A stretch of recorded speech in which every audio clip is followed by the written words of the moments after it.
Hello दोस्तों। फिर से एक बार आप सभी का वेलकम है मेरे इस यूट्यूब चैनल में। मैं हूं आपका साथी मिर्ज़ा जॉब वाला। सो अब तक की सबसे ज़बरदस्त एक वैकेंसी निकल कर के आई है जिसमें बहुत सारी कुछ डिफरेंट पोजीशंस हैं और डिफरेंट पोजीशंस लाइक वाइज की काफ़ी काफ़ी असम सैलरी है। बट असम सैलरी से तो आपको इतना तो समझ में आ ही गया होगा कि अगर जब सैलरी बढ़ती है तो फिर स्किल सेट्स भी उसी के बिहाफ पे मांगे जाते हैं। तो अभी की जो पोजीशन है एक तो है लीड एनालिस्ट की।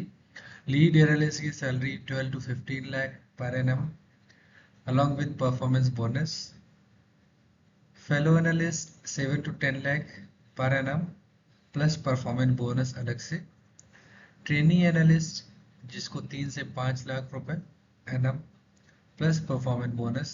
इसके साथ ही एक पोजीशन क्रिएट की गई है इंटर्न एनालिस्ट जिसको 25 से 50 हज़ार रुपए और रिवार्ड अलग से मिलेगा कंप्लीट करने के बाद। और यहाँ पे जो सर्टिफिकेट लगाया गया तो उससे भी ये बात क्लोज की जा रही है कि रिसर्च एनालिस्ट से आपको समझ में आ गई होगी चीज़ कि रिसर्च बेस्ड एनालिसिस यहाँ पे है। इससे पहले वाली वैकेंसी में ये बात मैंने की थी कि किसी भी ऑर्गेनाइजेशन की अगर वैकेंसी हम देख रहे हैं और हम अगर उसके लिए इंटरेस्टेड हैं और अप्लाई कर रहे हैं तो सबसे पहली चीज़ जो है ऑर्गेनाइजेशन के बारे में हम जाने। तो यहाँ पे जो वैकेंसी निकली है उस ऑर्गेनाइजेशन का नाम है global centre for evidence synthesis. और इसके ये क्या करती है, इसका क्या मिशन है, क्या वैल्यू है, क्या की प्रोजेक्ट चल रहे हैं और जिस भी फील्ड में जो कि मान लीजिए अगर ये organisation public health health economics और रिलेटेड एरियाज में काम करती है तो उनका क्या क्या रोल है, क्या क्या काम कर रहे हैं। उसके अलावा हम जो जब वैकेंसी देखें, जब भी हम किसी भी वैकेंसी को देखें तो उसकी जॉब डिस्क्रिप्शन को उसमें क्वालिफिकेशन क्वालिफिकेशन में भी एसेंशियल क्वालिफिकेशन में क्या मांगा है, डिज़ायरेबल क्वालिफिकेशन में क्या डिमांड की गई है और क्या रोल एंड रिस्पॉन्सिबिलिटी स्पेसिफिकली रहेगी। तो एक बार जॉब डिस्क्रिप्शन से हम चेक करेंगे तो हम एक बार फैमिलराइज हो जाएंगे। तो ये हमारी एक आदत होनी चाहिए ताकि हम उसको जब हम फुलफिल कर रहे हो एसेंशियल क्वालिफिकेशंस को तो हम उसको फॉर्म को फिल करें।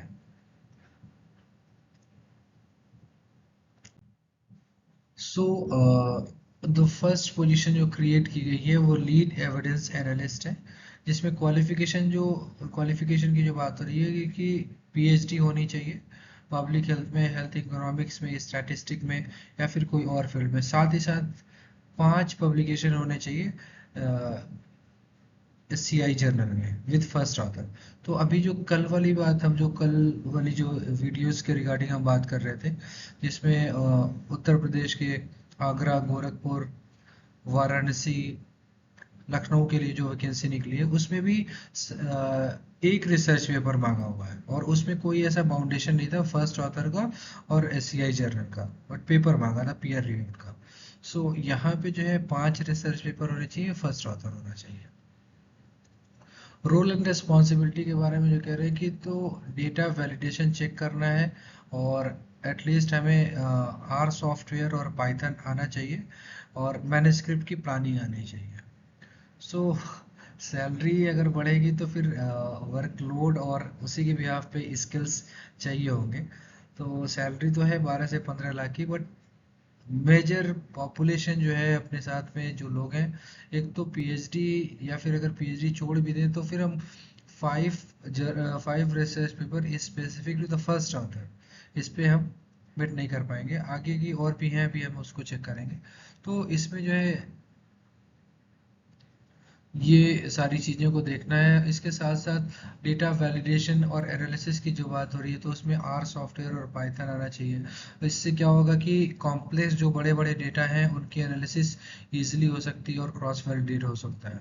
मैन्युस्क्रिप्ट प्लानिंग के बारे में जो हो रहा था तो इसमें मैन्युस्क्रिप्ट में क्या होता है कि स्ट्रक्चरिंग साइंटिफिक मैन्युस्क्रिप्ट जो होते हैं रिसर्च पेपर्स के वो आना चाहिए उसमें exam experience along with accuracy and validity को चेक करना होगा डेटा एनालिसिस को लेकर के।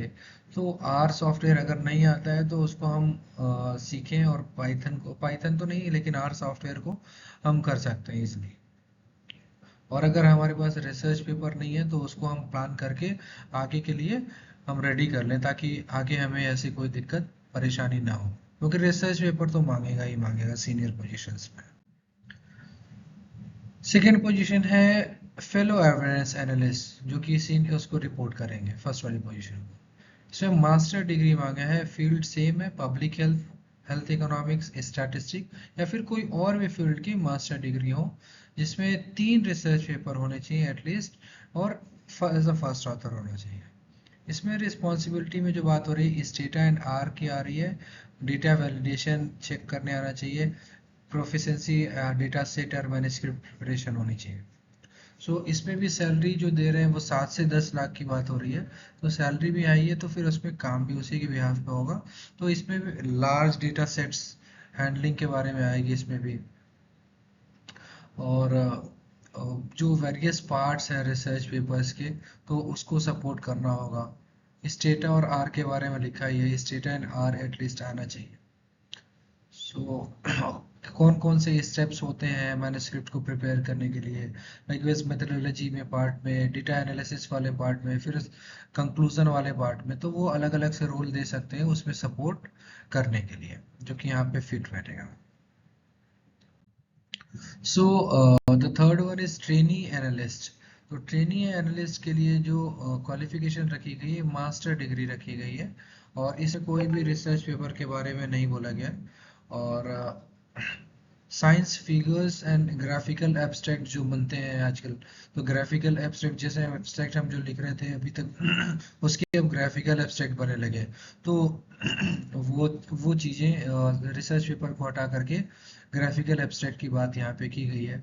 और जो सैलरी इसमें 3 to 5 लाख पर एनम है, प्लस परफॉर्मेंस बेस तो अलग ही है। इनकी रोल एंड रिस्पॉन्सिबिलिटी अबव वाली दोनों से बिल्कुल अलग है। लिटरेचर रिव्यू करना होगा, जो डेटा एनालिसिस, डेटाबेस सर्च, जो हम डेटाबेसेस लगाते हैं सिस्टमैटिक रिव्यूज में, तो उसके सर्च चेक करने होंगे, डेटा एक्सट्रैक्शन होगा, और डेटा वैलिडेशन भी होगा, और मैनेजमेंट प्रिपरेशन में हेल्प आउट करना होगा।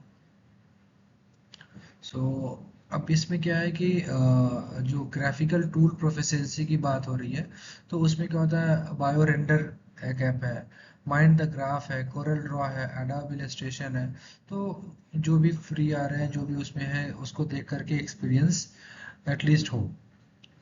अब कंप्रिहेंसिव लिटरेचर रिव्यू कैसे होंगी, सिस्टमैटिक लिटरेचर रिव्यूज कैसे होंगे, मेटा एनालिसिस कैसे करना है, ग्राफिकल एब्स्ट्रैक्ट कैसे बनना है, डेटा विजुअलाइजेशन की कैसे बात होगी, तो ये वाली पार्ट जो है इस वाले में कवर होगा। साथ ही एक लास्ट पोजीशन क्रिएट की गई है इंटर्न की। इंटर्न में जो है इंटर्नशिप होगी 3 महीने की, और अगर सक्सेसफुल कंप्लीट करते हैं तो उसके बाद में 25 से 50 हज़ार रुपये प्लस कुछ क्या नाम है रिवार्ड अलग से होगा। अब इनका लाइकवाइज की जॉब डिस्क्रिप्शन के बारे में बहुत ज़्यादा इस पे दिया नहीं है, तो जब सेम पोजीशंस के अंदर में आ रहा है तो इनसे वो सारे काम लिए जा सकते हैं कि डेटा एक्सट्रैक्शन है, फिर उसके बाद में फर्स्ट राउंड सर्च है, सेकंड सर्च है, फिर उसके बाद में ग्राफिकल प्रेजेंटेशन है, अगर डेटा एनालिसिस आती है तो वो है, राइटिंग वाला पार्ट है, रेफरेंस सही करने वाला पार्ट है, तो ये सारी चीज़ें इसमें होंगी। सो आई थिंक काफ़ी अच्छी पोजीशंस क्रिएट की गई हैं, और 6 मंथ की ये सारी पोजीशंस हैं, और उसके साथ में सैलरी काफ़ी अच्छी है, और बीइंग ऑन फंड्स और सारी चीज़ों को देखते हुए कि तो सैलरी तो काफ़ी बेहतर है, बट स्किल सेट अगर हमारे पास में वो हो तो हमें अप्लाई करना चाहिए। और भी डिटेल में जानने के लिए वेबसाइट की लिंक दी हुई है, और कोई इंक्वायरी हो तो आप यहाँ से कांटेक्ट कर सकते हैं। एप्लीकेशन फॉर्म के लिए लिंक यहाँ पे भी है, प्लस हम इसको जो है डिस्क्रिप्शन में भी डालेंगे। सो तब तक के लिए थैंक यू, बाय।